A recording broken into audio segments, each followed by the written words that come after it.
Flooding. It kills more people in the Ozarks than any other weather-related phenomenon.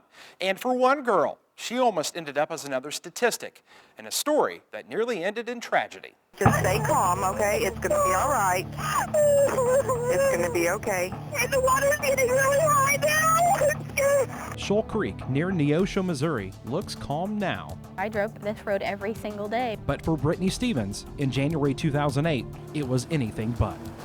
I had curfew at midnight, and it was past midnight, and parents had warned me, there would be consequences if you missed curfew. Brittany made her way home by traveling down Wilson Road and then took that familiar right onto Old Scenic Drive.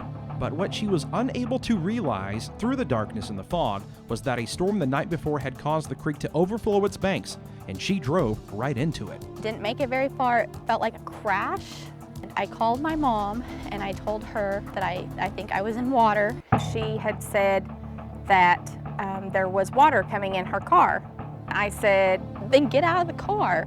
And she sounded really angry. I was going to kill her, that she had done something wrong, being late for curfew, and she was driving too fast and had caused an accident.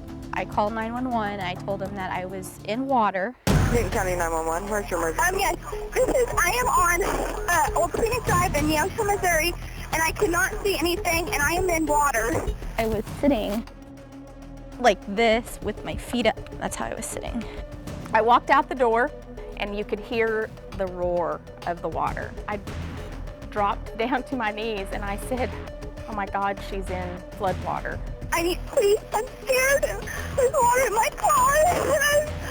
I called my mom. I was a mess. I was sick. It was very scary. I wasn't sure. I've never been in water. I'm not a very good swimmer either, ma'am. Okay, it's on my feet now.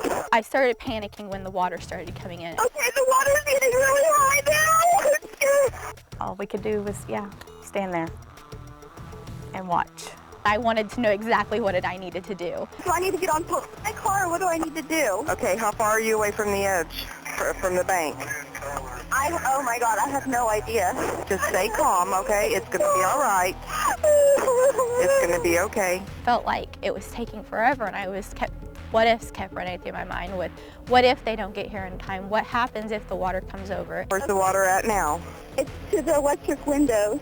The water, it was up to, it was probably right there. I think I'm going to have to get on top of my car. I was right in the middle on the car. And I just sat there until they got there. I think they're here. Okay, just calm down. It's going to be okay, all right? It's okay, hon. I could see those lights coming down the road. Are they there? Hello? Hi, okay, they're here. Okay, I'm going to go ahead and let you go.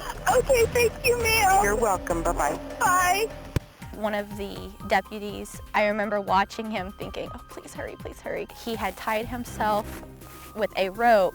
He had tied himself to one of the cars and wrapped it around his waist and had came out to get me. He then carried me back to the car. Had he not been going around closing roads that night and been as close as he was, she may not be here today. And they say it takes 6 inches of water to float a car. I had way more than 6 inches, and her car never moved.